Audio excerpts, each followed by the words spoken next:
Hello and welcome to the big British castle. It's time for Adam and Garth to broadcast on your Digibox. Garth is filling in for Joe, who's in Los Angeles. But apart from that, the show remains the same, a tiny bit lame.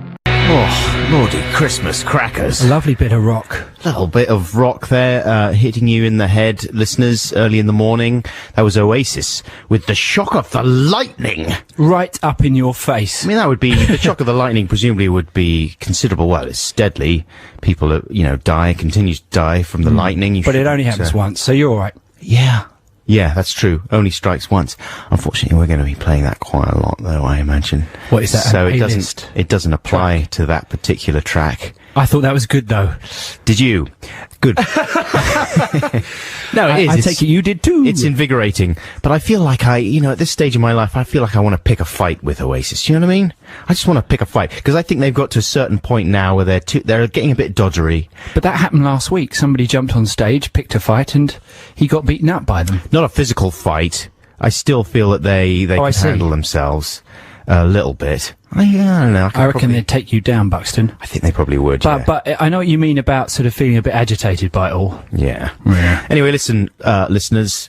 Let's get over it. Yeah, it's all fine. This is Adam here. Hello, this is Garth. I'm still standing in for Joe, who's still in America, although I think he's going to be coming in on the telephone later. Is that right? Yeah, we're going to be speaking to him within the next half an hour. We have his hotel number. We're going to give him a call. It's sweet. It is 1:05 in the morning. He might have just got back from his party. Los Angeles, yes, exactly.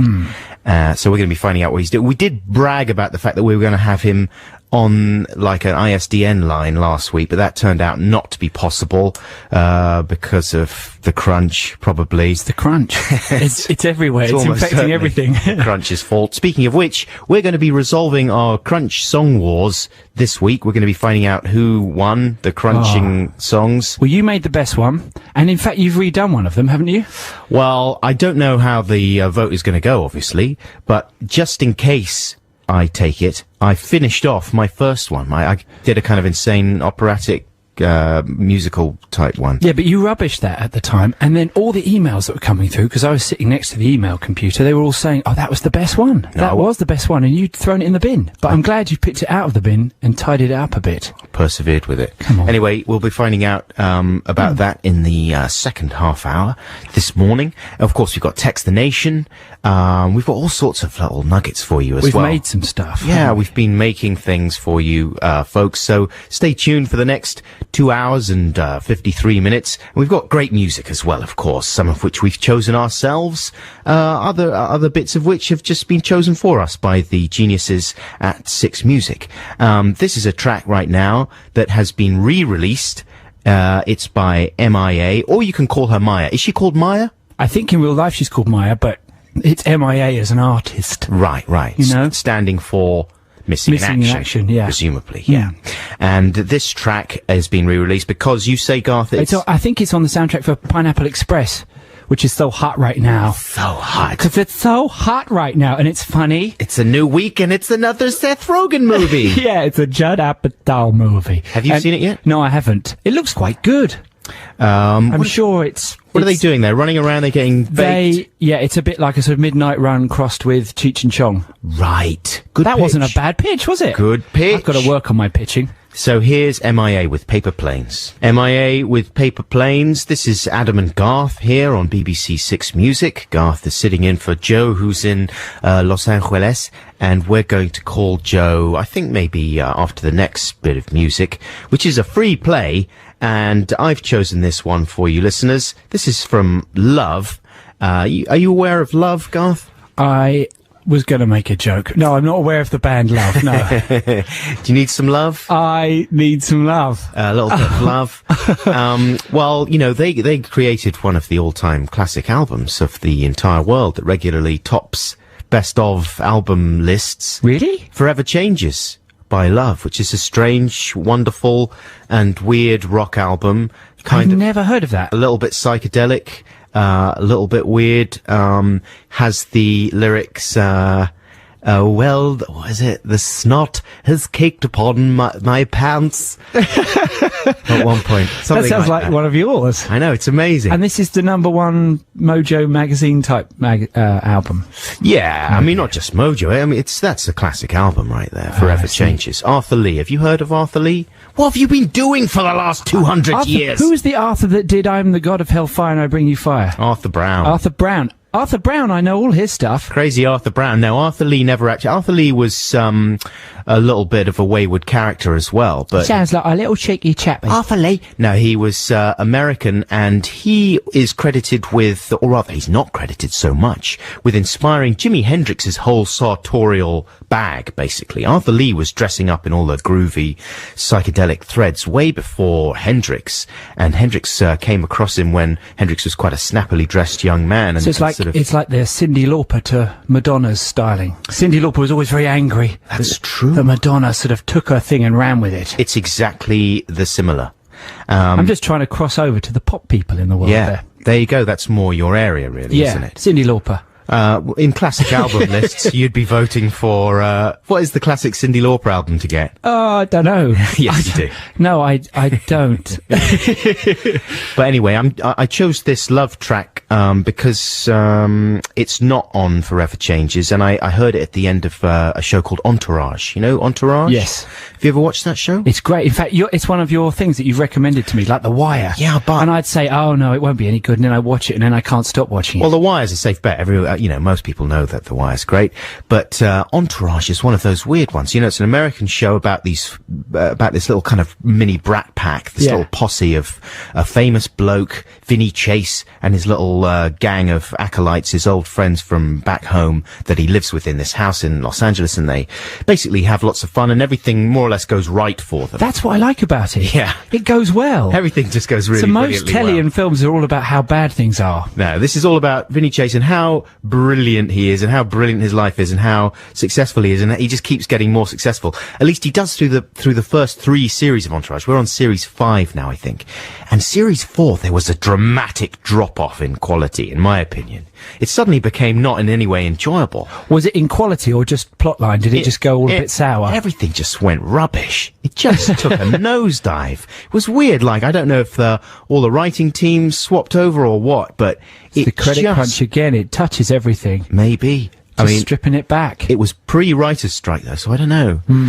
And series 5 is not much better, but good music they've got, including this track by Love. This is 7 and 7 Is. That's the Stone Roses, of course, with Sally Cinnamon, and before The Trail you heard 7 and 7 Is by Love. This is Adam and Garth here on BBC 6 Music. Garth is Garth Jennings, the acclaimed pop video and film director, also a close friend of the show. And I love you, man. Easy. He's here he's here filling in for Joe, who is still indisposed. But we have him on the telephone. Hey, Joe. Now look here, you two.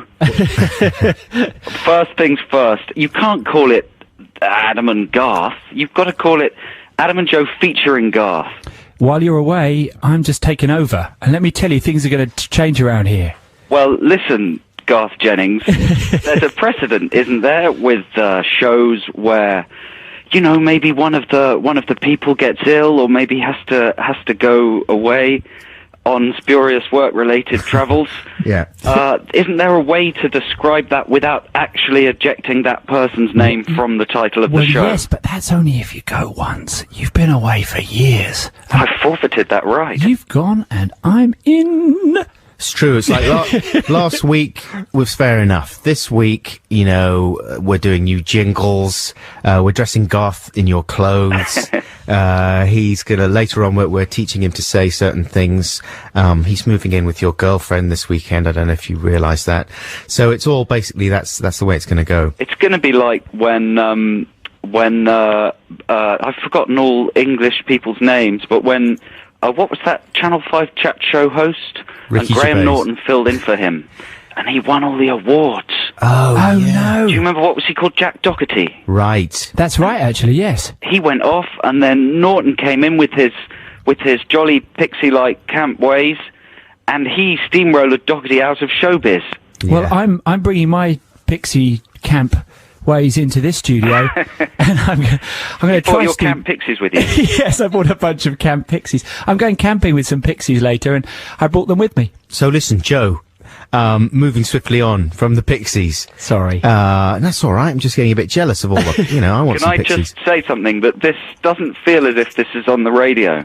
I know. It feels like I'm talking to you on the phone. Well, because you're sat... Tell us where you are. I'm just in my bedroom in a hotel in Los Angeles. I've got the people talking about the presidential debate, analysing it on the telly, but it just feels like I'm talking to you on the phone, and I'm tempted to swear or act casually. So I keep having to remind myself that this is on radio, isn't it? It is. It's real. It's live on radio. Right. It's 1:25 in the morning there, right? Yeah, something like that. And you're out there, you're working at the moment, is that correct? Yes, and that's important that we make that clear. Yeah. I'm working. I'm just having a holiday. On holiday. No. I'm working very hard to try and scrape a living, because as people know, and in fact there's been some chat about this on the podcast, we get paid 30 pence a week to do the Six Music Show, is that right? Well, it's going up to 40 when our contract's 40. renegotiated. So usually it's 20 pence each. Yeah. And on the podcast, you discussed the question of whether Garth would get my 20 pence. Right. Oh, yes, we did, didn't we? Have you been getting my 20 pence, Garth? I have to say not yet. Well, I hereby officially declare that you should get that 20 pence. I've got no claim on it, and you can spend it however you want. I think I may have spent it getting here. So listen... There you go. Buy yourself a Caramac. It's neither chocolate nor white chocolate or toffee. It's somewhere in between. more than 20p, though, isn't it? Yeah, you're right. You can, after a couple of weeks filling in, you can buy yourself a Caramac. It's generous of me to be away for so long. So listen, Joe, we're going to play some music right now. We're going to play the Jack White song, Another Way to Die, the Bond theme. And after that, we're going to come back and find out what you've been up to. That's exciting. So here's Jack White with the song. Cool. He's thrown everything into the pot there and stirred it around. That's Jack White with Another Way to Die. This is Adam and Joe on BBC Six Music with Garth filling in for Joe. You still there, Joe? Yeah, thanks for announcing it properly there. Yeah, it's okay. I only did it that way because you're actually on the line. Later on, I'll go back to the other way. But we've got to go to the news now, Joe. I forgot all about the news. Because apparently there's things happening in the world that What could be more important than this conversation? It seems unbelievable, doesn't it? But we're going to find out very shortly. So we'll come back to you after the news and a bit of music. Stay tuned, listeners, for Joe News. But first, here is the world news. Oh dear, just ran out of power at the end. So I can't be asked with the last bit. That is... Oh, what? Shut up. No, get out. What are you doing? That's completely unprofessional. Chatting at the end of that and laughing. That's Bootsy for you. Was that Collins? All over the place. He's a Collins. total disgrace. You know, that song would be better, I think, if it was called Groovers in the Heart. You know what I mean? Like, just a lot of little groovers. And they're in there and they're having a good time. Because that's what the video looks a bit like. You know? I love that video. And that song and everything. It just reminds me of art school. Lady Miss Keir. Yeah. She was a desirable creature. But she was one of those people in real life didn't quite hold up as well. Really, no. That's a horrible thing to say. I can't believe I said that. Stay grooving around in the heart. I know that's unusually, horrible for you, Garth. Yeah. Well, one of the world's nicest people. Well, no, underneath it's all pure evil. Evil, pure evil. Pure, speaking of evil. Speaking of pure evil. Joe! On the line we have Joe Cornish. Radio Segway. Formerly of the Adam and Joe radio programme. Now of Los Angeles. Friend of Lemmy and Pamela Anderson. All the other people that live in Los Angeles. Who have you been hanging out with this week that you can tell us about, Joe? Or who have you spotted? How about that? Oh, many famous people. I actually had a very enjoyable dinner with, amongst other people, popular Six Music DJ Stephen Merchant, who's also chosen not to turn up for his show. Right, they're all just going out and having fun in LA. Was that I think because he of the directed Emmys? an episode of The American Office, and was possibly out here for the Emmys that were last weekend. But, you know, in relation to Garth, what you were just saying about being rude about the lady, one of the topics of conversations between Stephen and me was post-radio show depression. Mm-hmm.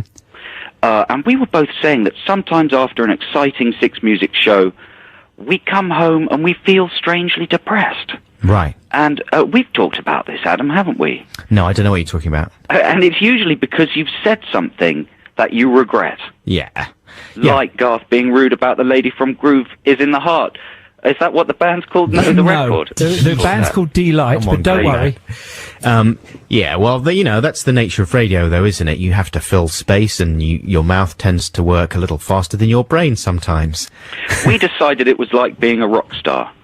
And this just transition from going to speaking to lots of people and every word you say having importance to just going home and no one caring about you or listening to you is just sometimes too much to bear.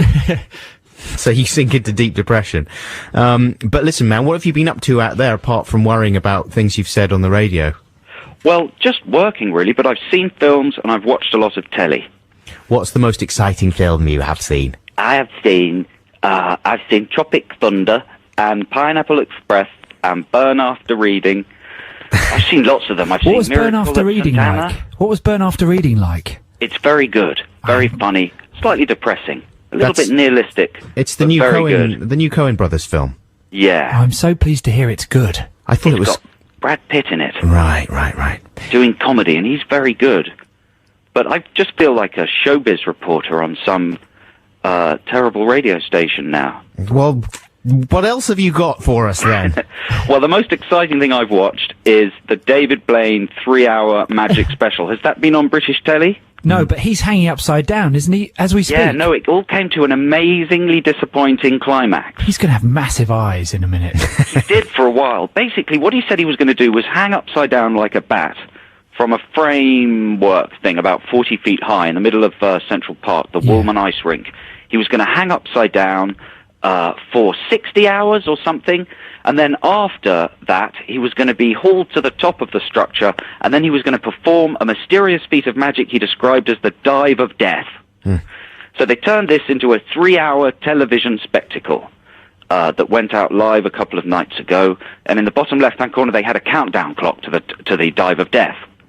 And they intercut shots of him hanging upside down with stuff of some new street magic.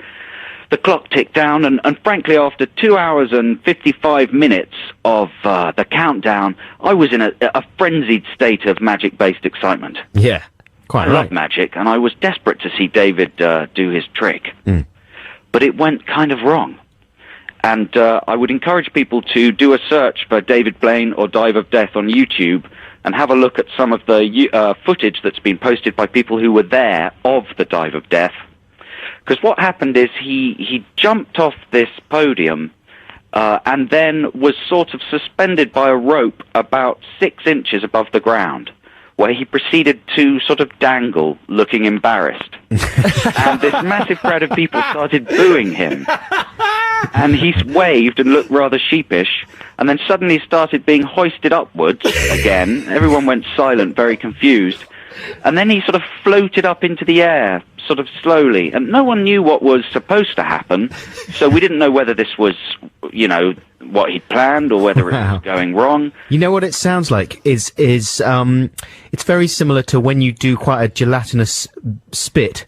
A bit of a gob, you know what I mean? Yes. And you're able to, you get a certain type of consistency after you've been drinking a fizzy drink or whatever, that you can do like a really long string of drool. Loogie. That you're able to then suck back up into your mouth at a certain point. And it feels strange because it's all cold. The drool of death. That's what David was after, really. That's what they should have called it, the loogie of the human loogie. But the twist was, he then floated into the air above and beyond the structure that was supposed to be a sort of magical David Copperfield-style flying feat. But unfortunately, the flashbulbs of the onlookers illuminated 8 big helium balloons. Right. Which he was tied to. So he just ended up looking a bit stupid. And then the announcer said, "David has vanished into the air." And that comment was met with boos and jeers of derision because the crowd could clearly see David landing quite safely in the park about 100 yards away, being untied from his balloon. He's been hoisted into the air like Dr. Snuggles by a large gang of balloons. Man, that sounds wonderful. I'm going to go and look at that on YouTube later on. Will you stick with us, Joe, through this next track and give us one more bit of LA-style gossip? Of course. I'll try and think of something. Okay, now, Garth, is this your choice? No, oh, it's nothing not. to do with me. Now, I've got to get this right this time. I thought the band was called Death. The band is called White Lies, and this track is called Death. I mean, that does sound very 80s, doesn't it? Yeah, it does, very.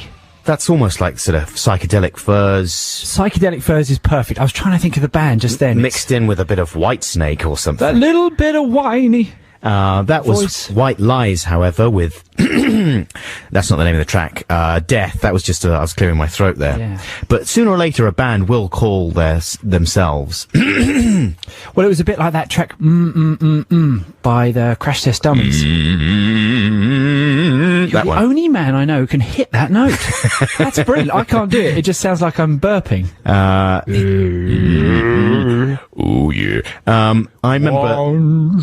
Sorry, yeah, I've got it out of my system now. Go ahead. Yeah, but there's of course you've got the band who were just 3 exclamation marks, but they were known as Chick Chick Chick, weren't they? And there was, before Underworld were Underworld, they were a strange symbol, like, weren't they? Or called Yes, something that's like right. Freur, they were known as. But you couldn't write it. You had to have a shape. It looked a little like an at with That's a right. squiggle at the end. It Drove was everybody mad. yeah, Brilliant. Yeah. But and how will you represent?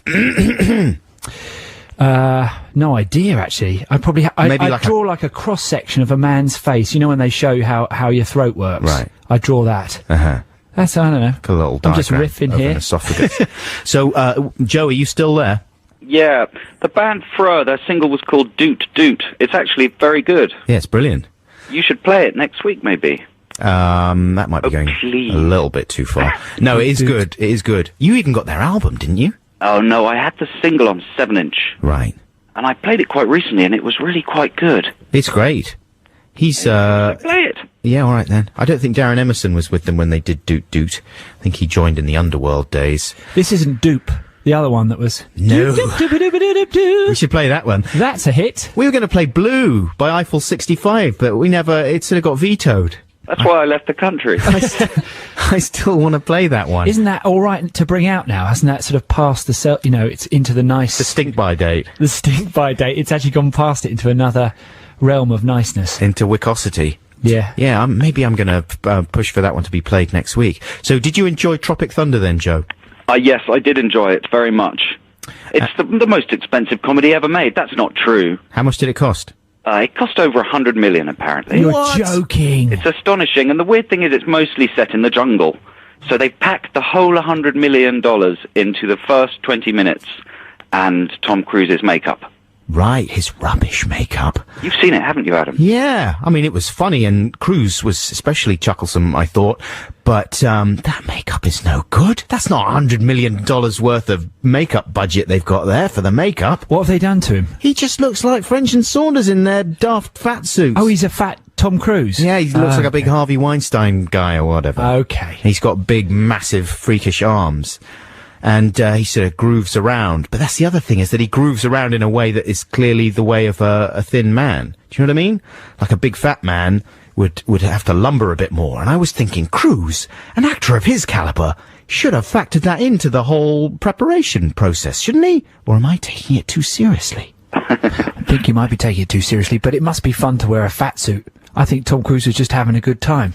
Yeah, but for $100 million movie, you can't have a good time, Garth. There's too much at stake. That's my point. What do you think, Joe? I agree. I think that's too much money to spend on something as frivolous as comedy. It should be spent on something important. Exactly like what? Like Something a with wars film in it. written by me, Yes. There we go. or you, Yes. or Adam. Or any child. Yes. Later on, Joe, we're going to be talking a bit about making the world a better place. Did you see this, that Google have offered like a huge amount of money to encourage people to think of ideas to make the world a better place?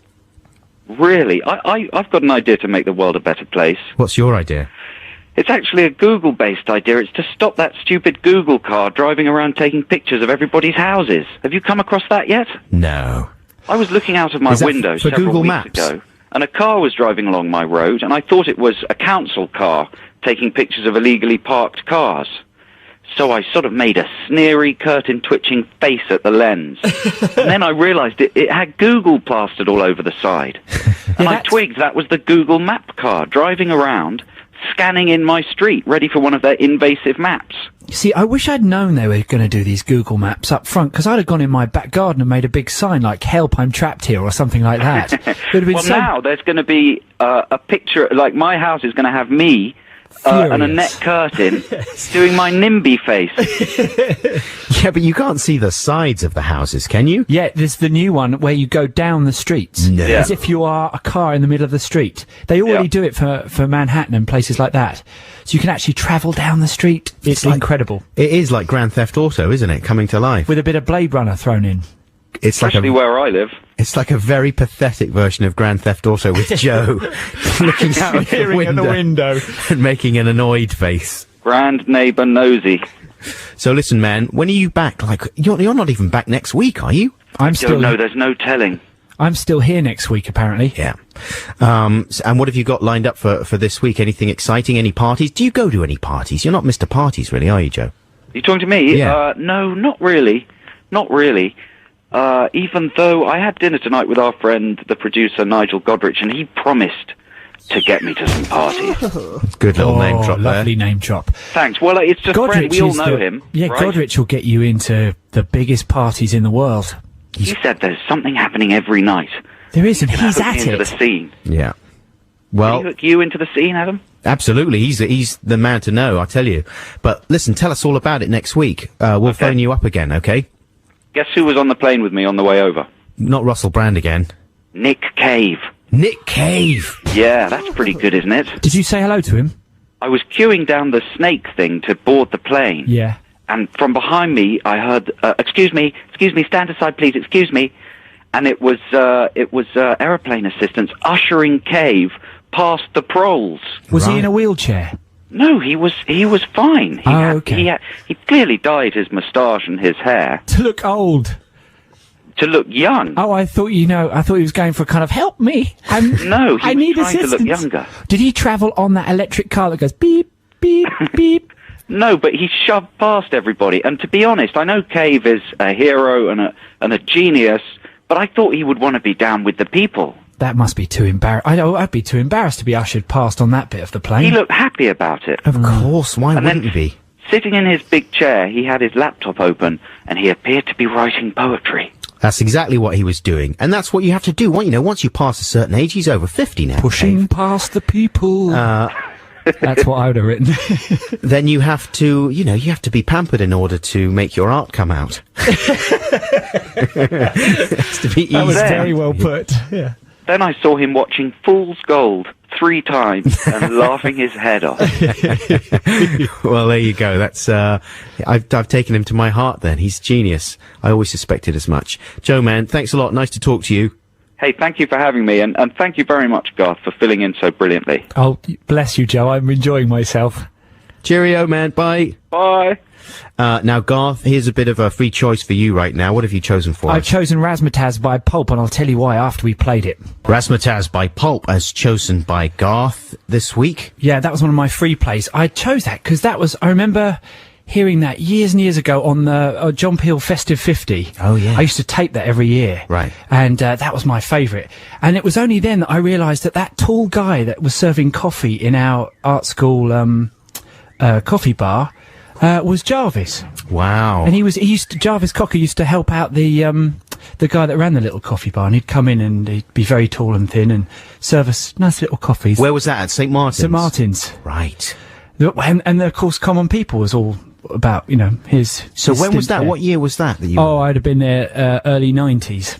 And did he used to do little funny quips and amusing moves while he was serving the coffee? He'd say, here you go, can I have a coffee beer? And he'd go, all right. No, not really. No, he didn't do that. He didn't do it. He was always very nice. Of course, years later, we ended up actually making videos for Pulp. Right. So it was all rather nice, really. Which ones did you make? We did Help the Aged, Yeah. which was the pitch, which was a stair lift to heaven. Yeah. Which was in the style of Prowl and Pressburger kind of movies. Right. And then Little Soul. Oh, yeah. Little Soul, which I love that song. I like both those. In fact, that whole album, This Is Hardcore, is brilliant. And Is he back in the UK now, Jov, or is he still out in Paris? I don't know. I'm not in touch with him in terms of we're not sort of like buddies or anything. But What? I wish I was, because he's brilliant. He's the real deal. But no, I don't know. He moved there, didn't he? I am not Jesus, but I have the same initials. I like that. That's a I'm good the man who stays home and does the dishes. Sorry if you're listening. More Mr. Jarvis, please. Okay, now listen, we are going to announce the winner of Song Wars, which we should have done in the last hour, but we had Joe Cornish business to attend to. Yes, that's coming up in the next half an hour at some point, but right now, here's more music. Here's the Happy Mondays with Loose Fit. I'm not Joe, no. Joe is away from the show. But Joe is the one that you know. He's unreliable. Yes, so appealing. I'm not Joe. I am Garth. I am standing in for Joe. I hope you don't mind if you do. That's tough. There you go. That's the Kings of Leon with Sex on Fire, which is dangerous and not recommended at all by the Big British Castle. It's just showing off, really. Sex on fire, like the whole of you on fire, or Just the necessary parts. really? That would be terrible. I mean, maybe if it's a burning sensation that he's experiencing, it might be something else that He he might need to take a fizzy drink for that. He needs to see a doctor. Yes. If that's the problem. These parts are on fire. This is Adam and Garth here hello. on BBC Six It Music. doesn't sound right saying Garth, does it? Sounds fine. Joe just flows perfectly. Adam and Joe. Adam and Joe. Adam and Garth. Adam and Garth. Sorry about that. Anyway, I'm still here. Sounds fine. All Have right. you seen around town the posters for Bangkok Dangerous? Yeah, they look like a straight-to-video film. It's unbelievable, isn't it? That's got to be one of the worst posters ever made. Well, a while back on this show, we were talking about incredibly bad Photoshop jobs on posters. There was a romantic comedy that came out last year with Uma Thurman in it. I forget the name. Oh, And- not when she was a superwoman. No, not My Super Ex-Girlfriend. Okay. It was another one, and there were two men standing. It looked very much like the Bridget Jones Oh, I know. poster. Yes, I don't know the name of it, but I know the one you mean. I couldn't tell you the name of the film. I couldn't tell you the name of any of the actors apart from Thurman. But it was one of the most atrocious Photoshop jobs I've ever seen on a poster. Like, the resolution, do you know what I mean? Yes. Of each element was completely out of whack. and they hadn't even bothered to deal with it. They just sort of thought, well, oh, no one cares. All we need to do is tell people it's a romantic comedy, and some lonely women will go out and buy it on DVD.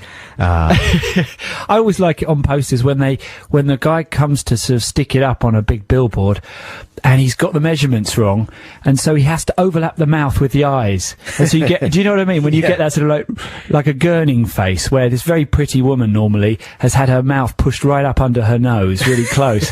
I always like that. It's a fun thing to do. Pet love there. You can do it yourself. And another fun thing to do is to, get a large picture of someone in a magazine or whatever and stick your tongue through where their mouth is at the back, through the back of the picture. So the tongue comes through the picture and it's funny. I'm a little bit worried about you. But no, Bangkok Dangerous Yeah, come is now in the... Again, I said, come on again. Sorry, man. I keep using stupid radio words. You've got to have your phrases, you know. Oh, dear. That's like George Lamb. He's got his booyaka shah or whatever he says. Or, what does he say? Shabba. He probably kicks himself a little bit after each shabba. I wouldn't worry about it. Just relax, Okay, man. I'm relaxed. Excuse me. I've got some French people in my mouth. Okay, get them out. But yes, Bangkok Dangerous, right? Do you Yeah. know what I'm talking about? It Yeah. looks as if, presumably you're supposed to think he's reaching into his leather jacket to get a pistol out to shoot some men, right? Yeah. But it's weird. It looks as if his hands just disappeared or something. Yeah, but that's because they photograph the actor on the set. Yeah. Because they're only allowed a couple of hours with the actor to photograph them, and then later when they're making the post, they're going, "Oh, I wish we had him from that angle." So they get an actor or a body double in, photograph them in the position they want, then they try and slap the head on top. And I remember them doing this with Hitchhikers. That was the first film I made, was Hitchhiker's Guide to the Galaxy. When they were making the posters, they had to sort of glue John Malkovich's head onto someone else's body. It never worked. Right. Absolutely ridiculous. He was even lit all wrong. But they sort of, you can imagine them in the meetings going, "No, it doesn't matter, it's fine." But this is in a world where they're spending more on the advertising and the publicity than the actual film, isn't it? Yeah, but they don't worry about things like that. What do they worry about I then? don't know. They're What are they crazy paying the people. money for? To fly, like, Brad Pitt first class to do his junkets? Yeah, they love it. They love the junkets. Junkets where it's at. Well, I think they should concentrate a little more on the posters. What is Bangkok Dangerous even about, though? Do you know anything about it? I have no idea, but it just looks like one of those ones that's sold next to the really weird foreign sweets in my local corner shop. Yeah. I mean, why would you go and see that? Well, it's a hit, apparently. People have gone to see it. No. I think so. And Nick Cage is not even any guarantor of kind of quality these days. He's had a string of pretty unwatchable films. What was the one where I just saw National Treasure 2 on the plane, and actually I had the sound down, but I remember one of the bits in it was, he has to find the secret to something from a desk. Yeah. So, and by opening the drawers of the desk at different angles, it reveals the secret. I was thinking, God, they're really, really scratching here. I thought that was quite exciting. That was Rubbish. Absolutely rubbish. Hey, wait a minute. If we open the drawers in a certain way, it reveals a code. Mystery desk, exciting desk. What will the drawer reveal? That's what the theme should have been. Yeah, you could have done a good one for that. Mystery desk, what's in the desk? What's inside the drawer? Another drawer has popped out. Mystery desk. It needs a bit of work. But Bangkok Dangerous, is it? I assume it's just about like a guy. I imagine it was maybe a guy wandering around, and he's a tourist in Bangkok, maybe for the first time. He's just going up to people and saying, "What's Bangkok like?" And someone says, "Oh, I think you'll enjoy Bangkok. Bangkok nice." And then he goes up to someone else and goes, "Oh, what is Bangkok like?" "Oh, Bangkok's okay, but Bangkok, you gotta be careful. Bangkok dangerous." Is it like that? I don't think so. That was good accent I did there as well. It was very realistic. It's very realistic. That's the actual accent they have in Bangkok. Now, folks, I've got a free choice for you right now, and after this one, we are going to announce the winner of Song Wars. And this track is by Donna Summer. Do you like a little slice of summer? We need a bit of summer. Everyone likes the summer. Yeah. You can probably fire this one off, actually, James, our producer James, this week. And this is a kind of... this is a real... I'm trying to think of the right words for it. It's a real epic. Well, she did a couple of epics, because I Feel Love was an epic. Well, I'll let her get on with it. It's time for Song Wars, the war of the songs. A couple of tunes by a couple of prongs. Which will you vote for? Which one is the best? We're putting our songs to the listener test, so check it out. Yep, and of course last week we unveiled our songs about the credit crunch. I say songs. I had one half-finished thing that was kind of it sounded like it was from a musical or something. But that was my favourite. And a lot of people have written in about that one, saying they loved it. Right, and then, well, that's nice, and I actually finished it this week, so if I win, I'll play the whole of that one, because in the end, I panicked last week. I knew there was no way I was going to finish the other one, so I went and did a kind of Radiohead rip-off with the robot voice on it, and Garth. Yeah, but I made a shocker, because mine wasn't even about the credit crunch as much. I just kept singing stupid things that somehow loosely tied to it, and it was annoyingly, it stuck in people's heads. Well, let's announce the winner now. Okay, You have the I got a bit of paper. I don't actually know. Yeah. Oh, I've won. You've won. I've won by 68%. Well, it was the better song, it has to be said. It wasn't. There's a lot of people going to be upset about this. Well, listen, I'd like to hear your one. maybe I'll play it later on in the show. But right now, let's really hear... gonna play mine? Yeah, we've got to. You've won. Oh, It's no. the way Song Wars works. This is Garth's Credit Crunch song. If this song was a bank, it would fold, to be frank. And this tune was a man, he would sleep in a van.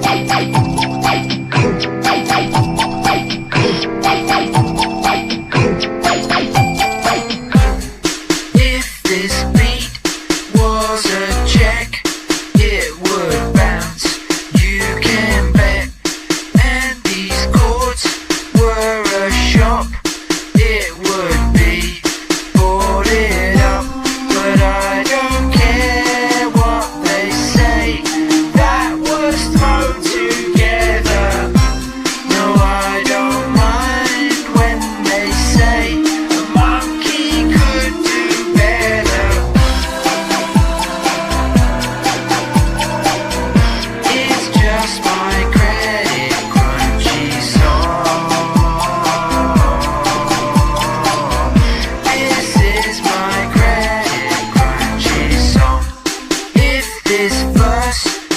was a car, it would be cheap and nasty. And my voice was a nest, it would be repossessed. But I don't care what they say, that was thrown together. No, I don't mind when they say a monkey could do better. It's just my credit crunchy song. This is my credit crunchy song.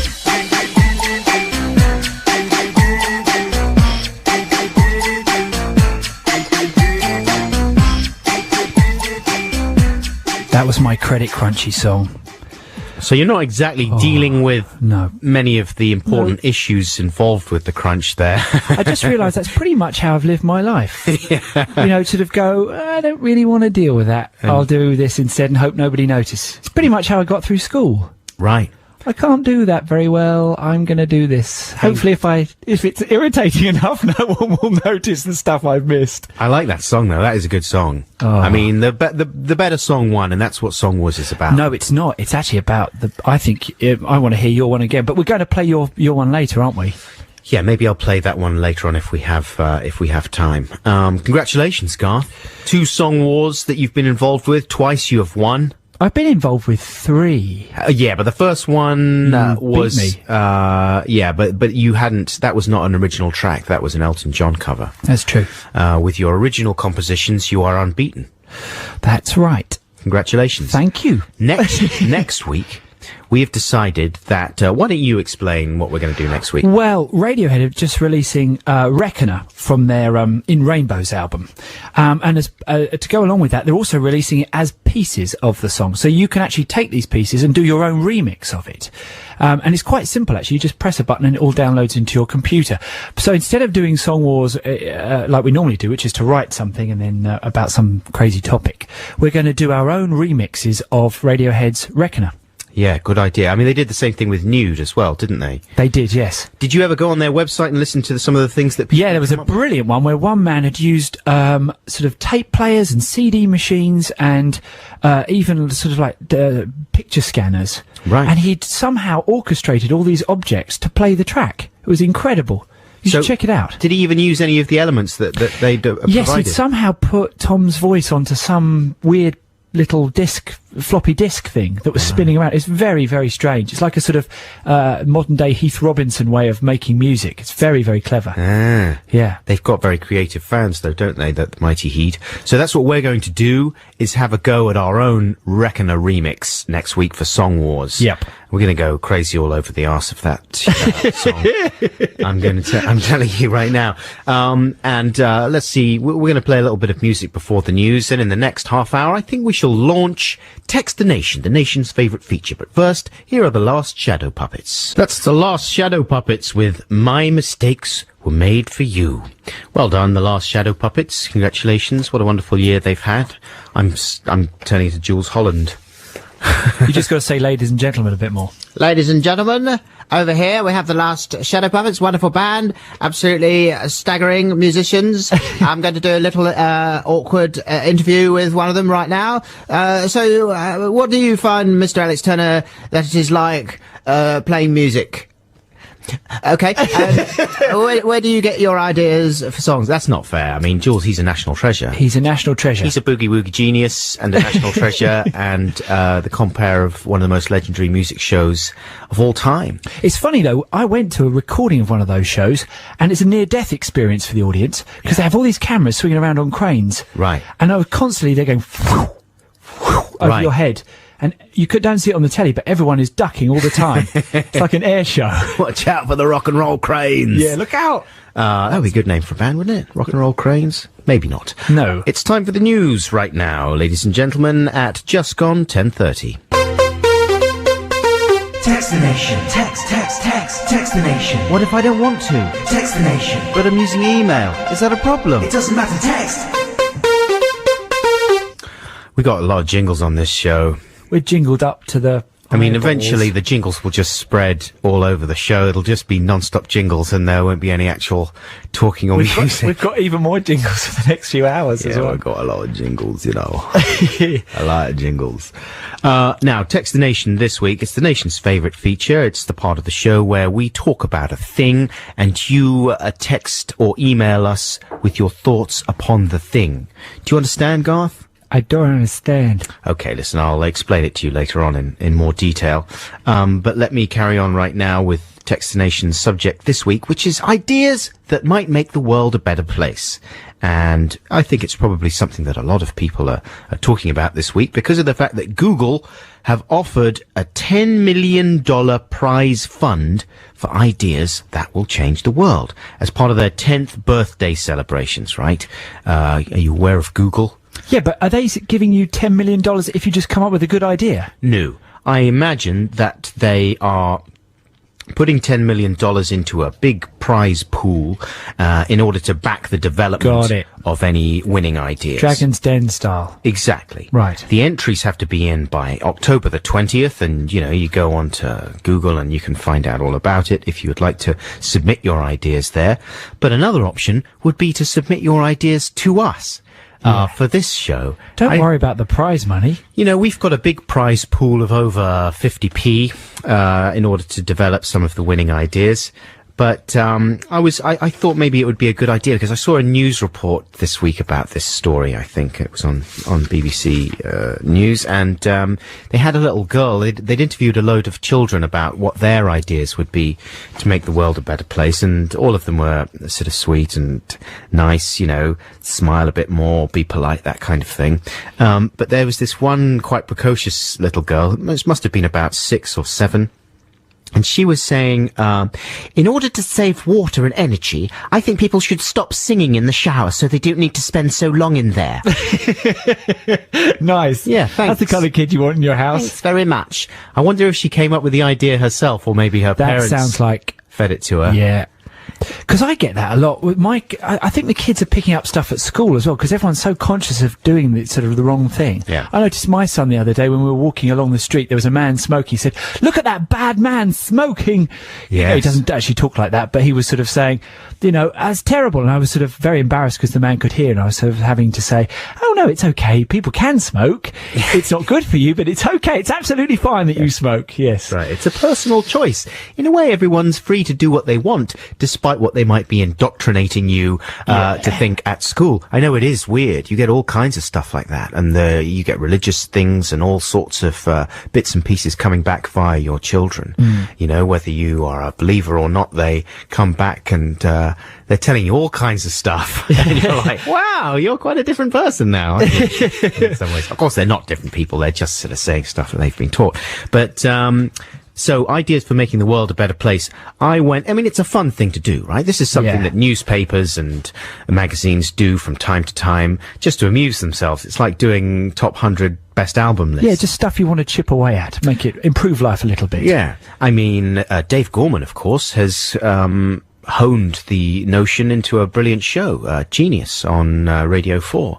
Have you ever listened to that? No. It's a great program, and it's being made into a TV series as well, I think. Later this year, that's going to come out. And he more or less does the same sort of thing, asks people for ideas that they think are genius, and they come up with things like some guy thought about perforated bread. He was fed up with the fact that you know, slicing bread is such an inexact thing. So he was saying if bread had like regular perforations, you could rip it off to the desired thickness. That's a great idea. Yeah, it's a great program. You should check it out. If you haven't heard it before, you can buy a CD of it, I think. Anyway, that's Dave Gorman. But there's all sorts of other people thinking of ideas for making the world a better place. And online, I sort of stumbled across this site called The Experientialist. The Experientialist? How would you say that? Yeah, The Experientialist, I think. And their mission statement reads as follows. Our planet Earth is beset by a multitude of problems ranging from the environmental to the political, from the social to the economic, from the humanitarian to the moral. We are trying to help the world come up with real solutions, in capitals, to our world's problems. All this is in capitals. We are trying to gather good ideas from people all over the world on what we can do to help solve the world's problems. So get involved and submit your ideas below. No longer in capitals. Best idea wins $500. So this is a site dedicated to trying to find good ideas, and they're actually shelling out, a reasonable little prize pot there, $500. I don't know how long the site's been going. It's frustratingly free of actual details of who runs it and why they run it and stuff. But a few of the ideas that people have come up with are listed on there. And I will read a couple of them out in just a second. After the Ting Tings with Be the One. The Ting Tings with Be the One. Adam and Garth here on BBC Six Music. Garth Jennings is our buddy, and he's filling in for Joe while he's off in Los Angeles. And we're very pleased to have you here, Garth. Thanks, Adam. I like being here. Well, Gets me out of the house, 3 hours on a Saturday morning. Exactly. Don't have to do the washing up. I just drink a lot of coffee here, though. That's the only trouble. Right. Getting a bit dizzy. Are you? Yeah, getting a bit freaked out. Well, you can't stop now, otherwise you'll get a massive headache. No, I've got to keep going. You've got to just push through it. Keep going until you pop. Until your heart just pops out of your chest. Like that video for Niles Barkley. Have you seen that one? Who's going to save your soul? No. Go on to YouTube and have a look at Niles Barkley, Who's Going to Save Your Soul. I recommend it. And it's quite an extraordinary piece of work by the director Chris Milk. Oh, yes. Anyway, that's by the by. We are in the midst of Text the Nation. We're asking for your ideas to make the world a better place. I've already told you about the idea of one young girl who said, spend less time in the shower singing. Or rather, she said, don't sing in the shower, because it'll make your showering experience a little more, a little shorter, and then you won't be wasting money on energy and water and that kind of thing. Basically, by not enjoying yourselves, we'll do things quicker and use less energy. It's a brilliant idea, and hard to... More misery. Hard to fault, Bigger really. savings. Exactly, big savings. Here are some of the ideas that I found from the Experientialist website for making the world a better place. Someone lays out a, is it 7-point? Yeah, 7-point multi-pronged approach. And a lot of these are anonymous, which also makes the site a little bit creepy. Multi-pronged approach number 1. We don't use oil anymore for travelling about, but we use electricity or sun energy. Well, yeah, that's good. That's good, yeah. Number 2, we don't need politicians to decide for us. We need them to count all our voting. I mean to say, if we decide something, people must all vote for it. That's brilliant. Do you understand that? No. We don't need politicians to decide for us. We need them to count all our voting. Is this the same girl that had a problem with people singing in the shower, right? No, this is someone else writing on this website. Okay. Point 3, destroy all weapons on Earth. With a big weapon. That would do it, wouldn't giant it? weapon-destroying weapon. I mean, these are all good ideas. I don't mean to, ridicule them, because destroy all weapons on... You can't really argue with that, can you? That's a good idea. I mean, they'd make more. Yes, it is. You could just use a stick. You could pretty much use anything as a weapon, so I don't know where you'd stop there. Point 4. On school, she says, or he says, on school, we also learn to accept each other and be nice to each other. Well, that's nice. That's good. I mean, that is another good idea they've got there. This 7-point plan is going very well, I think. Point 5. Parents must learn how to be a good parent. That's good. How do we do that, though? This is the thing. Aren't we just allowed to make a few mistakes? They stop a lot of these ideas, and this is a common thing on the internet when you search for ideas to make the world a better place. You've got lots of ideas, not so many ideas for how to implement the plans. But we're not interested in that. We're just interested in the ideas. That's what we want you to send in, text or email, listeners. Point number 6 on this 7-point plan. Every human being needs a collective kind of money. This is a right. We all get each month a certain amount of money, and then we can decide who gets more by working, so there'll be no more poor people anymore. Did you understand any of that? That sounds like a bit Russian. It's a bit, it's a bit special. Old school. Point 7, finally. There are no countries anymore. We are the world. We are the world. Well, that's what those pop songs would have us believe, yeah. No countries. It's a bit like it was before the dinosaurs, when we were just one giant huge slab of land. It's a little bit. We should play "Imagine" by John Lennon at this point, shouldn't we? He's got lots of ideas for making the world a better place. It wouldn't sound good after all this. Here's another idea from someone else. This is now after that disgraceful 7-point plan, which I read very badly. Honesty and revealing the truth about aliens. Tell everyone the truth about extraterrestrials and their presence here, and why they're here, via the World Communications System, simply by emailing for a start. Furthermore, honesty is required. I mean, what's that? What? Tell us about the aliens, and just be honest. Here's another one. Environmental solution is the heading for this idea. Build huge refrigerators to stop global warming. That is insane. I don't know if that's a serious suggestion, but all the rest of the suggestions on this particular website are serious, so I have to assume it is. Your listeners are going to come up with much better stuff than that. Yeah, I've got a few more examples that I'll read out to you later on, listeners, but I would like to hear how you would make the world a better place. You can text 64046, or you can email your idea to adamandjoe.6music@bbc.co.uk. Adam and Joe, and that's A-N-D rather than an ampersand, .6music@bbc.uk. Get your ideas coming in. No. Now, Garth, we've got a free play, and this it's my is yours. free play, and although this has nothing to do with him, and it's by no means a song he even knows, I'm going to dedicate this to my dad, because he's 64 today. It's his 64th birthday. Didn't want to go for When I'm 64 by the Beatles? Never liked that song, to be honest with you. Excuse me? Well, I have it up there with Obla Di Obla Da as terms of annoying Beatles. Right, okay.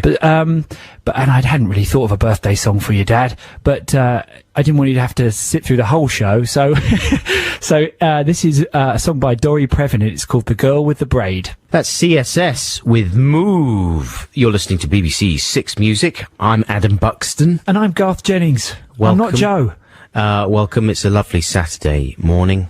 The fog from earlier has burned off, which is always nice. You can wear your shorts, it's fine. I don't know about that. Yeah, it's a shorts day. You reckon it's a shorts day? You'll be fine. I'd wear your shorts. If you're in two minds, just go with the shorts. You're going to be all right. You know, I find it very difficult once that time of year has ended, you know. When it's definitely shorts season, that's fine.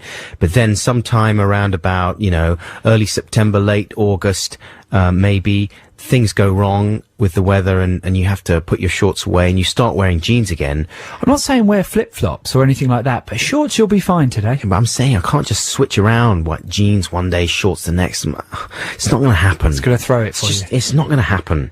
I tell you another thing I'm worried about, right, is my hair at the moment, because I shaved off my beard the other day. You look like a babyface, Buxton, today. Yeah, and it's when you've got a beard, you can let your hair get a little more shaggy, right? Because you just think, well, I'm a shaggy man now. I'm like a monkey man. Doesn't matter. I'm just going to let all my hairs hang out and I won't go to the barber, and nothing really matters anymore. You know, your personal appearance, you don't have to worry about it. It's one of the nice things about having a beard is you just don't have to worry. You don't have to look at your stupid face in the mirror every morning and shave and all that kind of stuff. You just roll out of bed, go through some garbage cans. See, I've always wanted to have a beard. My dad has a brilliant beard, like proper Father Christmas style. Yeah. And I can only grow hair in a circle around my mouth. Oh, that's not very It's nice. rubbish. It's rubbish. It's like a really crappy goatee. Sure, that's right. I swear, look at my face. I've In a never had to shave my cheeks. Right. And it just grows around the mouth in a sort of like bizarre crop circle. Right. It's awful. It looks like I've got a sort of dark grey rash. Like a kind of coffee circle. Yeah, like right? you know when you suck a glass to your face and it leaves a ring? Yeah. It's a bit like that with a dirty glass. Right. And I really, especially being a film director, you need a beard for people to take you seriously. You need a beard so you can scratch it and go, I think we should do that again, maybe a little quicker. That's right. You know, all the greats, beards. You know, you can draw one on. I could get the makeup department, just slap a bit of fur on. People would respect that. Your crew would respect that because they would think, he's mental.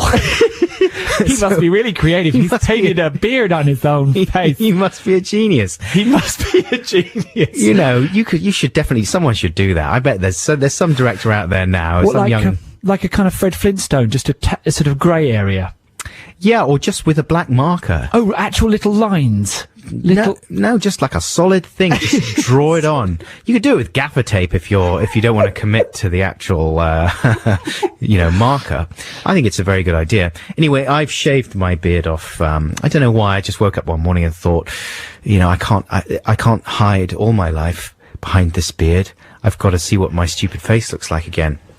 So there it was. But then, unfortunately, the whole back of my head, my hair, is now all long, and I've got kind of a shaggy 80s Lady Diana style hairstyle going on now, which needs a bit of a trim, right? I like it. But I'm at that stage, because everyone's got short hair, right? You watch Prison Break or whatever, every single character in that show has got like a buzz cut. You're talking about a prison show, though. Yeah, I know, but... You're just don't watch prison shows. Well, that is one way of approaching Either the problem. they've got very short hair or long ponytails. Yeah, you need to branch out. The baddies have ponytails. This is the thing. Baddies have ponytails. Mm-hmm. People with long hair are either... Are evil. They're evil. They're creeps, or they're sort of like fashion terrorists, like you've got in Die Hard, you know?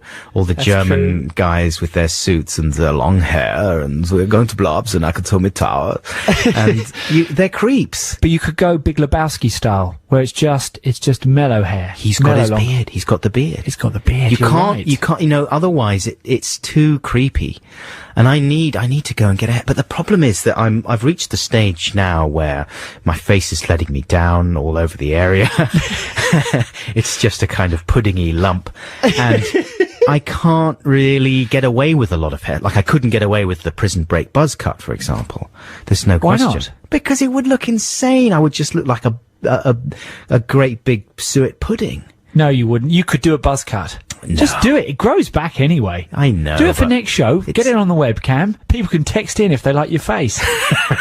But then I've got to live with it for 6 months. Every morning I've got to wake up and go, No, 3 months. The way you grow hair is ridiculous. Your beard grows overnight. Yeah. Literally, you can see it growing now. You can hear it if you listen very carefully. You hear the creak. Adam's face growing.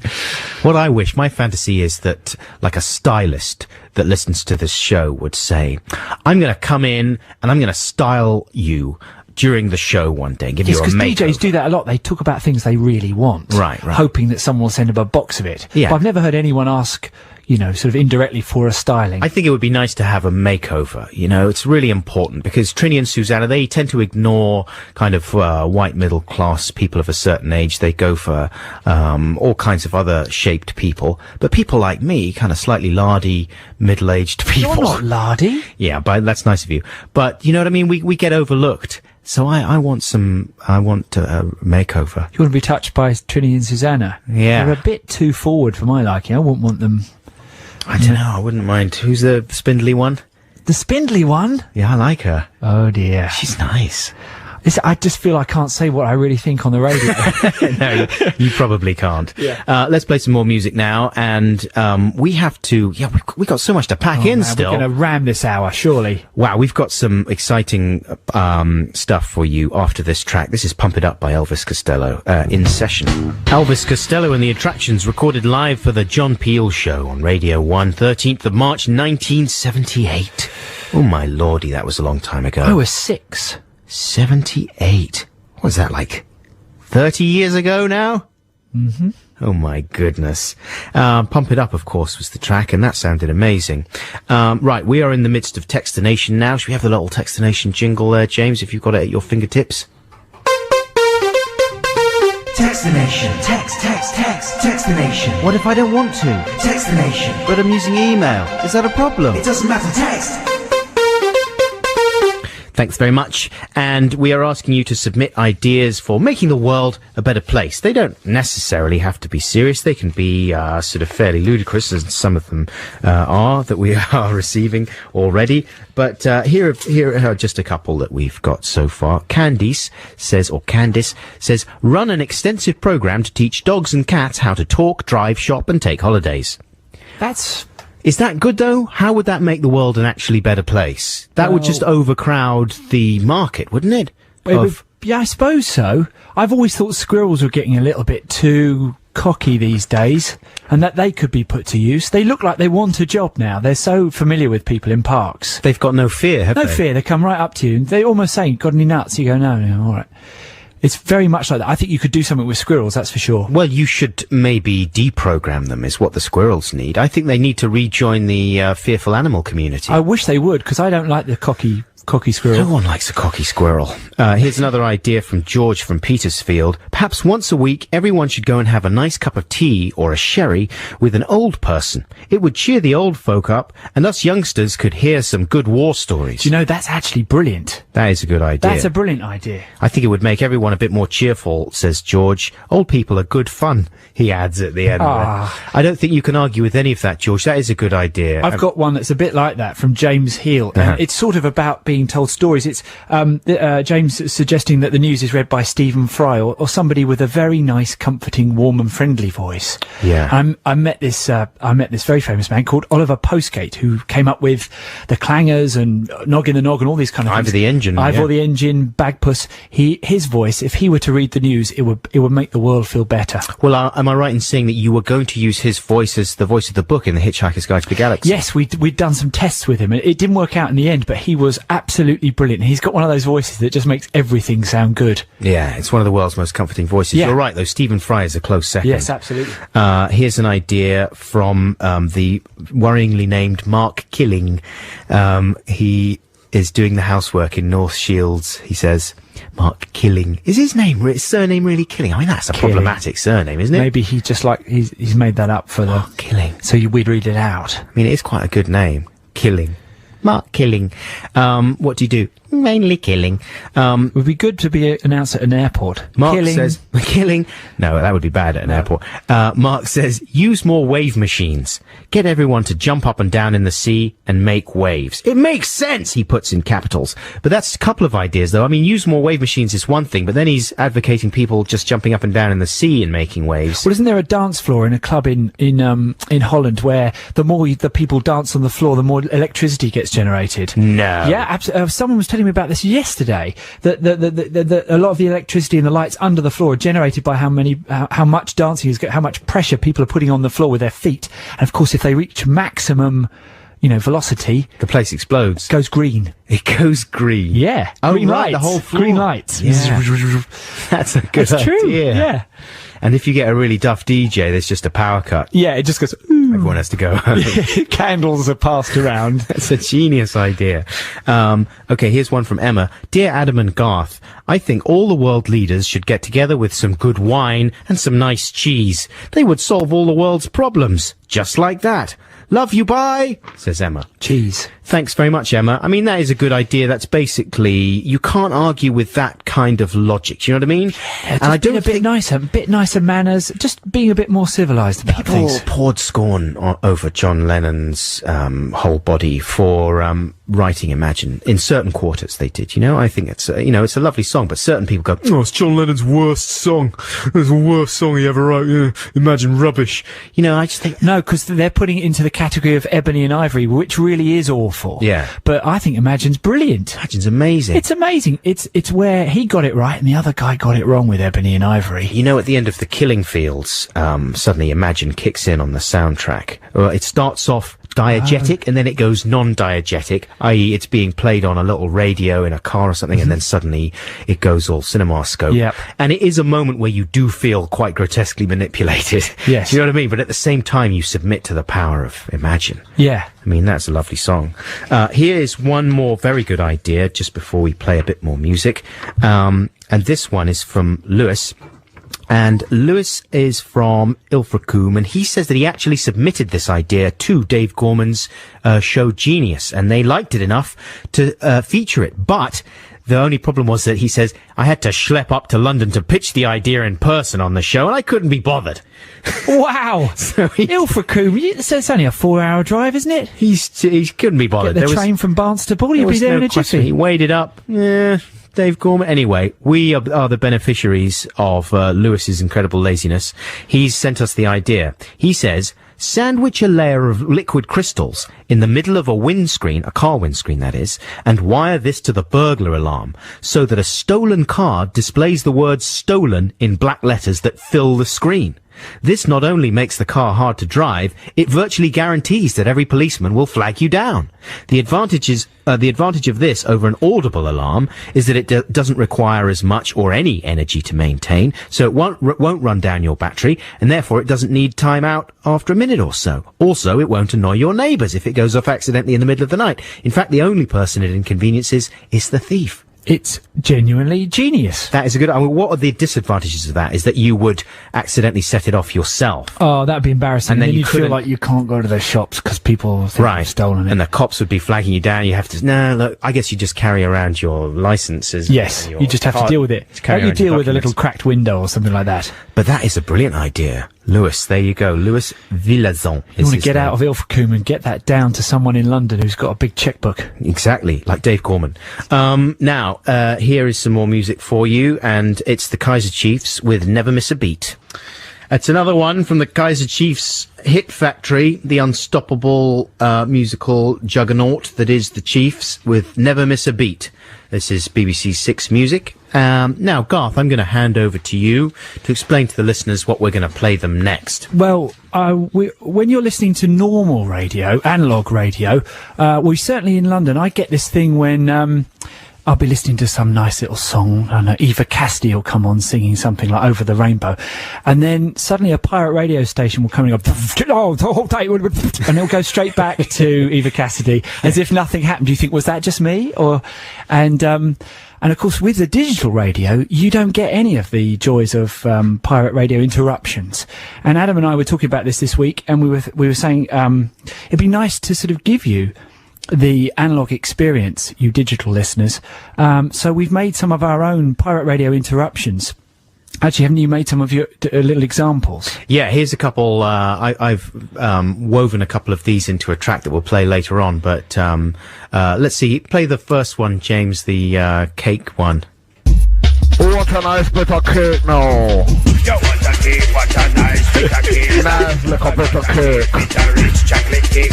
Bit of tea with a cake now.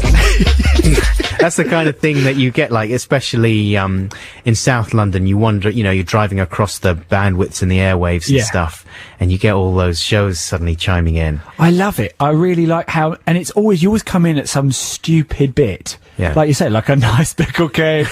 And, because what they do, they're all unified, a lot of these pirate stations, by their bad mic technique, right? Yeah, they speak into it really close. They go really, really close, and they're like leaning it, and presumably they've got little and they drop the music right down, so it will be going that sort of thing. Have you ever listened to a pirate station like that for like any length of time? Yeah, a few times when I was at art school. Right. But I was trying to get into something I couldn't get into. Yeah. I tried on those trousers, but they just didn't fit. It's exhausting, isn't it? The best way, I would imagine, the best time to listen to a pirate station like that is when you're just driving around, I guess, right? They're designed for being played on incredibly overpowerful stereos and annoying people at traffic. But they do talk over a lot. I mean, we get emails saying we talk too much, but at least we don't talk over the records. They talk over the entire record most of the time. Yeah. Hold tight, hold tight. I did another one. I was trying to imagine what, like, because you get different types of then it's not always dance music and stuff, right? You were talking about well, Nick, who I work with, Nick Goldsmith, he was saying that he was driving through Golders Green and there was a Hasidic Jewish pirate radio station. And what are they doing? Just talking or playing music? And playing some nice records and talking over the top of it? Yeah, talking over the top of it, yeah. Track that down. I'll try and find them. I did one for like a classical station that I thought would sound a little bit like this. Cherry Pop 7, Lucia de Montfort Quartet, 5 junior fiddlers, all in massive effect on the terrace. Then you just get a little stab of that, and then you carry on with your Kaiser Chiefs. But I think what we've both done is take a nice song, a nice Six Music song, and then put our own analog interruptions into it. And I think we'll play one in this half hour and one the next. Yeah. So what have you got? Well, I've got a really nice song by Fleet Foxes called Mykonos. Did I say that right? Mm-hmm. And it is really nice. I'm sorry, I really like the song, but it's been butchered by the pirate radio interruptions. Should we play that? See what you think.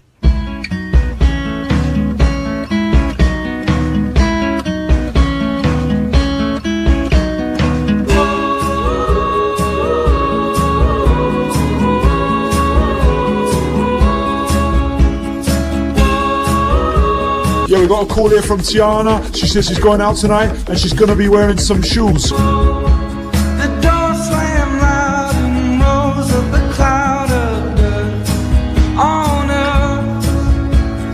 Footsteps followed down to Big shout to me grandma. Hello, grandma. on us. And you look up Mykonos with a vision of a gentle coast and a sun to maybe dissipate shadows of the mess you made. Hold tight, hold tight, hold that. That's too tight. Let go, let go.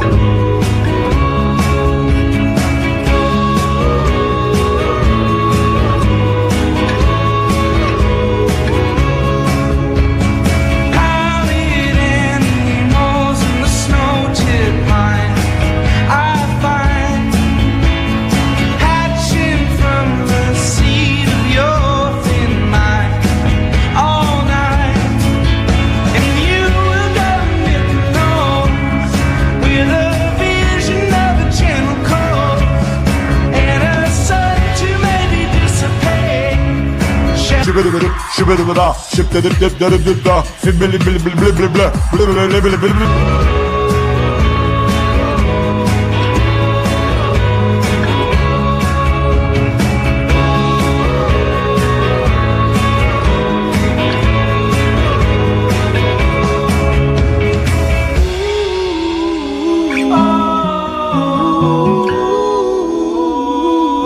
Twinkle, twinkle, little star, how I wonder what you are up above that wall so high, like a diamond in the sky. Brother, you don't need to turn me away. I was waiting down at the ancient gate. You go wherever you go today. You go today. I remember how they took you down as the winter turned the meadow brown. You go. One day all the people of the world will be free, and we will all just dance together like they did in Matrix 2. Brother, don't you forget, it ain't often that you'll ever find a friend. You go wherever you go today. You go today. You go wherever you go today. Yo, McDonald had a farm.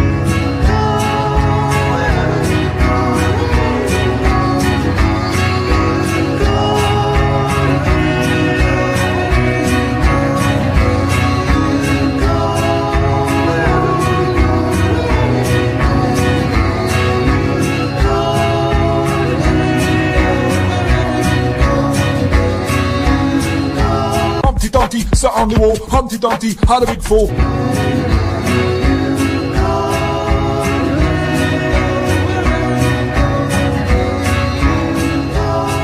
There you go. That's my pirate radio interrupted version of Mykonos by Fleet Foxes. Like, hold tight. Hold tight. favourite not one. Too tight. That's too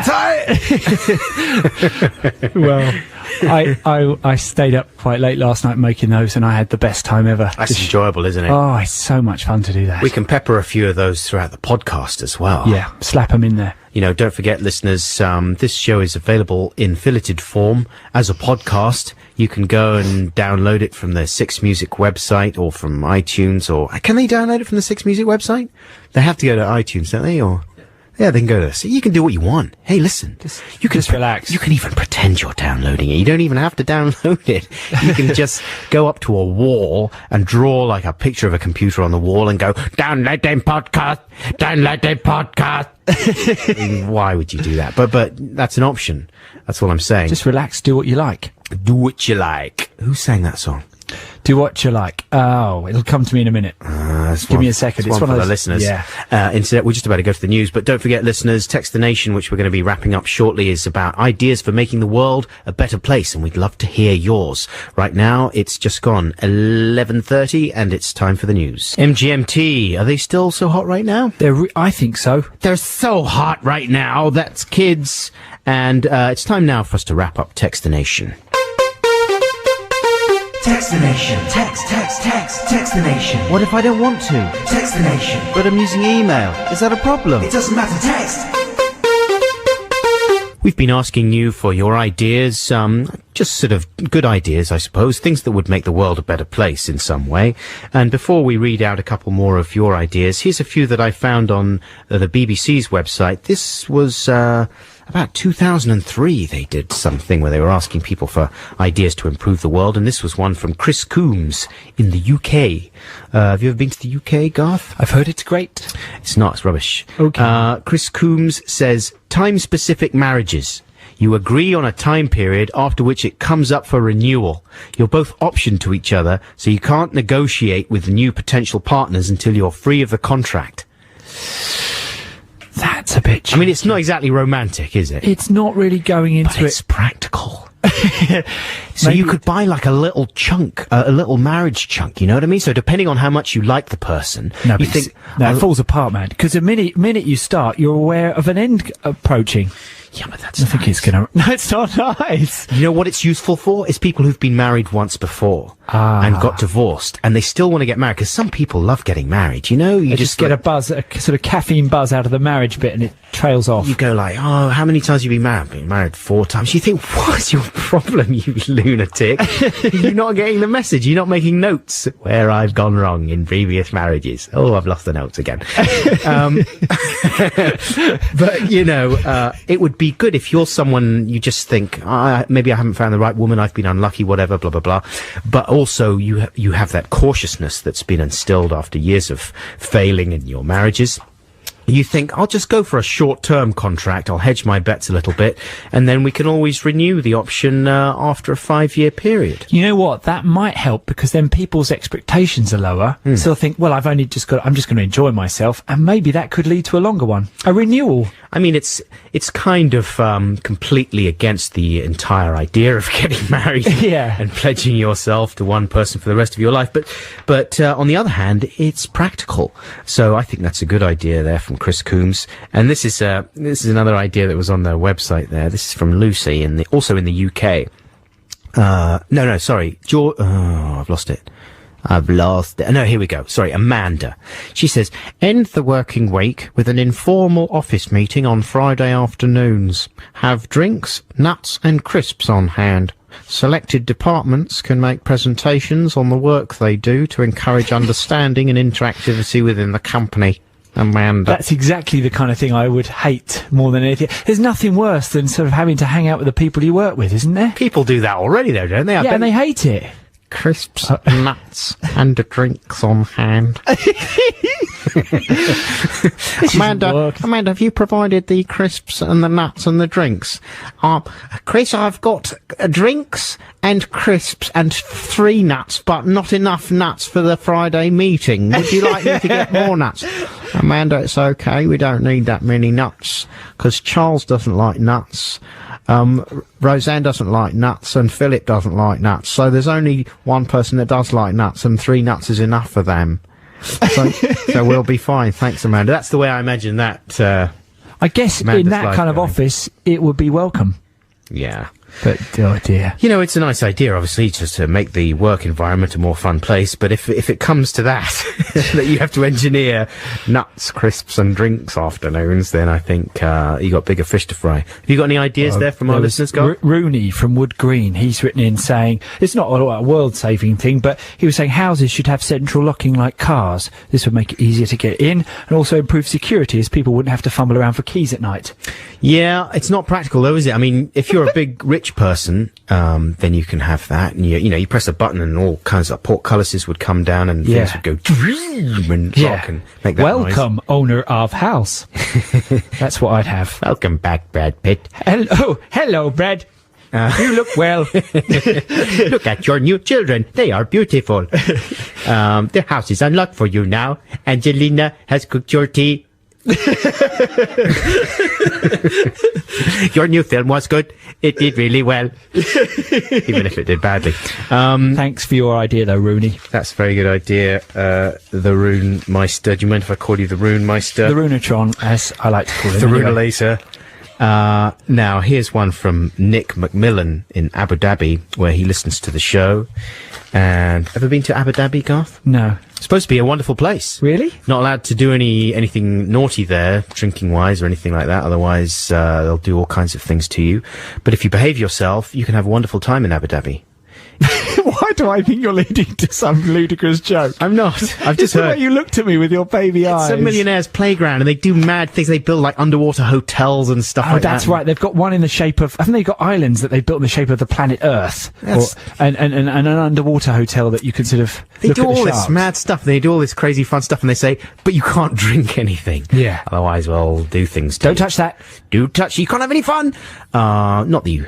You know, you can only have fun by drinking. Anyway, Nick McMillan says, "Hi, I've got a good idea to make the world a better place. Charcoal-infused underpants for the smellier days. The charcoal could also have a pine fresh crystals in it, releasing the smell of forests after summer rain, every time you let one go." Well, I've always thought they should do that on aeroplane seats. They should fill them with the seats with a deodorizer, because basically you're trapped in a tube with 400 people farting. A big farty bucket. It's horrible. Yeah. Once you know that, once you get that into your head, you can't breathe. And you turn blue. The terrible thing that people tell you, and this is a slightly revolting thing, but it's 11:45 now, is at a certain point in your life, people say to you, "You know what farts are, right? They're particles." Yes. And you think, "Oh, no, don't tell me that," because thereafter, especially if you walk through someone else's noxious gas zone, you just feel very unhappy about the whole thing. Anyway, I'm sorry, that was rather unpleasant. Sorry, everyone. Thing to be chatting about there. But Nick, thank you very much for your idea. Hope you're having a good time there in Abu Dhabi in the Millionaire's Playground. Just behave yourself, all right? Thank you very much to everyone who texted and emailed for Text the Nation. Sorry if we didn't read out your text anymore. We read them all and we really appreciate them. But thank you very much indeed for those. We're going to play some music right now, and afterwards I'm going to unveil my track with that I've peppered with a few pirate interruptions.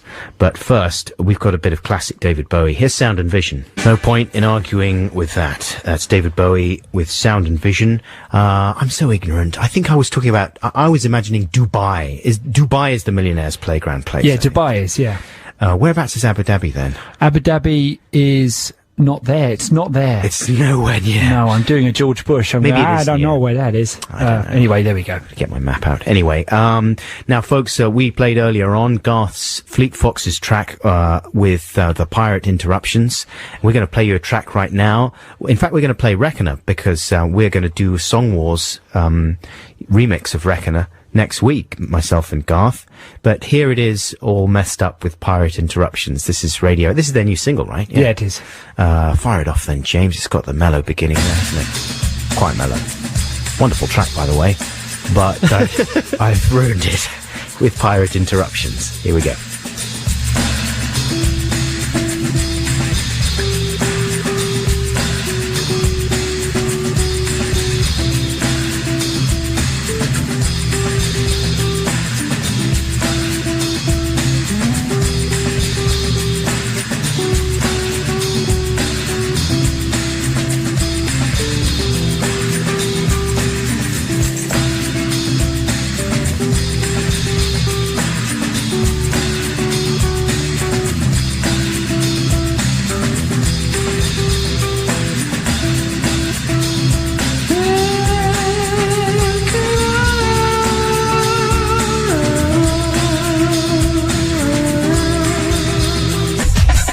Kathy says, "Mark, I've been sick on my legs. I'm gonna go home now."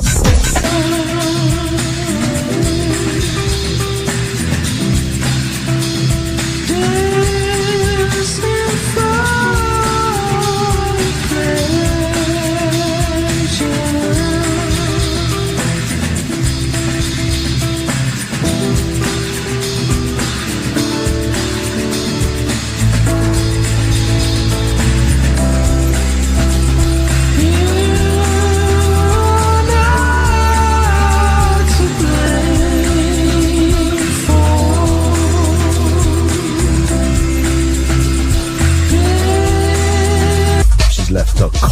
tired. It's like a black coat with like a belt around it.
Bit of cake now.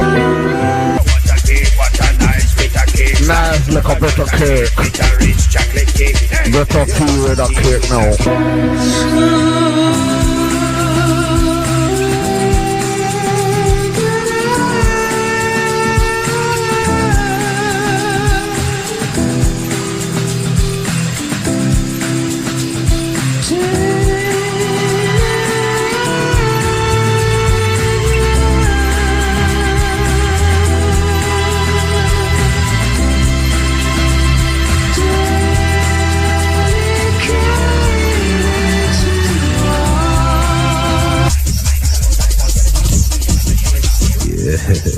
Jelly dots.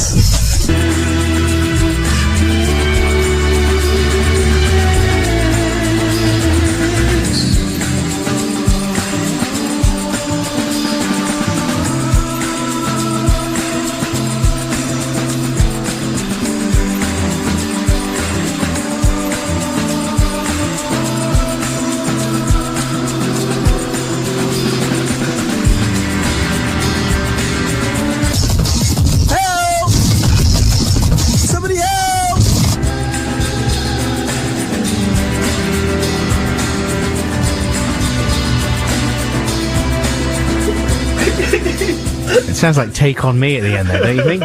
Take on me, take on me.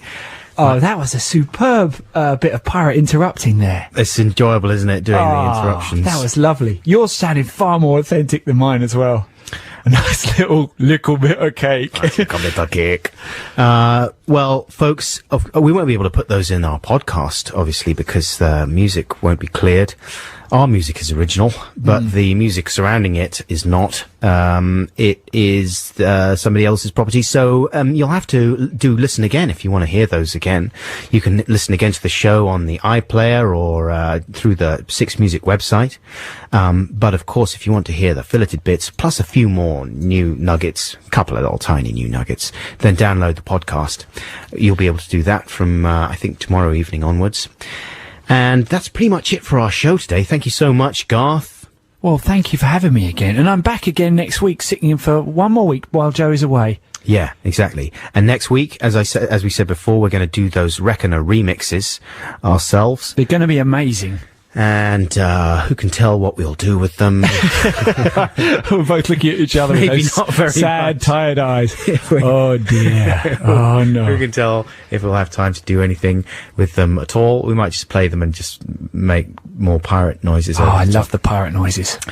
And thank you once again for all your texts and emails. We got Liz Kershaw coming up very shortly, and we're going to play Goldfrapp right now. Is that right, James? Yeah, nice little bit of Goldfrapp. And this is Strict Machine. Have a wonderful week. Take care. Lots of love. Bye. Bye.